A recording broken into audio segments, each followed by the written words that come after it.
Hey everyone, Ilda here from I Love Doing All Things Crafty, and it's been way too long since my last video. Unfortunately, it's been so long since my last process video that I've had to relearn how to edit videos all over again.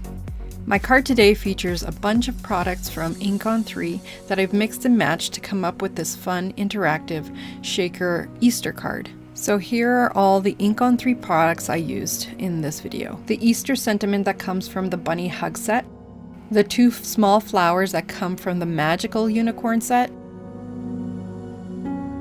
both the butterflies from the Hollyhock set, the carrot and the little chicks from the Biker Bunny set, the 3 little flowers from the Little Chick set, and the Blessing stamp set and coordinating dies. For stamping out my images, my go-to ink is Blackout ink that stamps out the sentiments and also is perfect for Copic coloring. And I also used liquid pixie dust. As you can see here in the screen, you can see the glitter on the images that I colored in. To begin, I started with die cutting my pieces. As you can see, I die cut a heart from the top panel. Next, using a pencil and very light pressure, I drew in the heart onto the card base, where the shaker window would be. I then will use the space to stamp out all the small images from a variety of Ink on 3 stamp sets. For this project, you really don't need to have a stamping tool, but it just makes it a lot easier if you like to have darker impressions or like to do double stamping.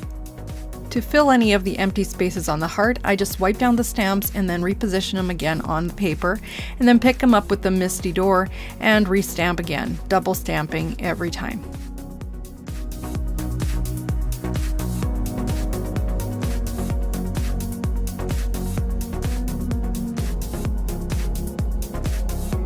For my coloring today, I am using Copic markers as they work so well with the Blackout ink.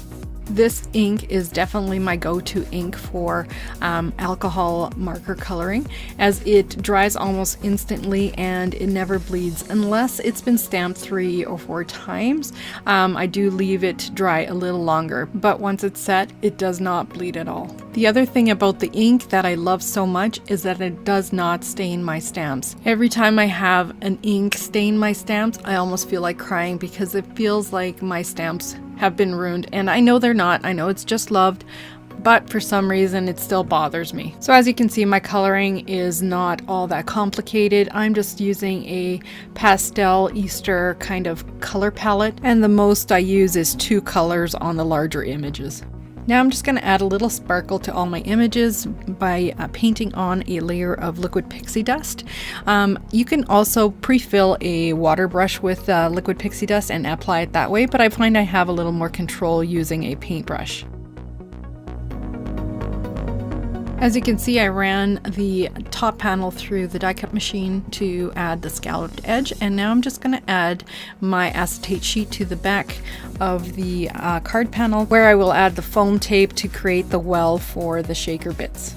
It's definitely a lot easier if you remove the protective backing from your foam tape, as it will bend a lot easier for you. And then just place all your shaker bits in the center of where your window would be on the card panel. I found doing it this way keeps things less messy, and also I use an anti-static powder on the card panel just before I add my sequin bits, and that way if there is any static in the sequins, they don't all stick to your acetate sheet.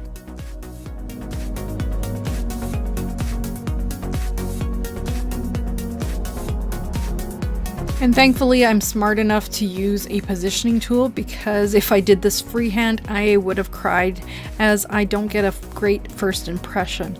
Thankfully it was still in the right position to stamp it out again. Looking back in hindsight, I think I should have left the cross white, but at the time it looked like it needed some color, so I pulled out my blending tools and some squeezed lemon distress oxide ink and lightly added a little bit of color to the cross. And that pretty much finishes off this Easter shaker card. As usual, I will have all the supplies linked below in the video description, as well as over on my blog. I hope you were inspired by my process video today, and for more inspiration using Ink on 3 products, visit inkon3.com. Make sure you click that bell button for future notifications on my videos, and until next time everyone, happy crafting! Bye!